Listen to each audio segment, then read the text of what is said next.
झेपत नाही, बस मध्ये पण गर्दी आहे. चालत जाऊया, धावत जाऊया, आयटम बघूया, सरकाराची आईची गाठ, आईची गाठ, आईची गाठ, आईची गाठ. अरे आईचा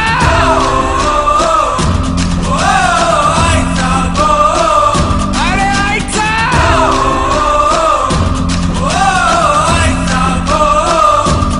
आईची गाठ. ट्रेन मध्ये कसे घुसणार, घुसले तर गुड गांड मारणार. गर्दीमध्ये येतो खूप त्रास, बाजला कोणी घेणार कोण वास. पाठीवर पाणी भरेल, जेव्हा जोरात पाऊस पडेल, गटरात माणसं पडेल, बायको डोक्याची आई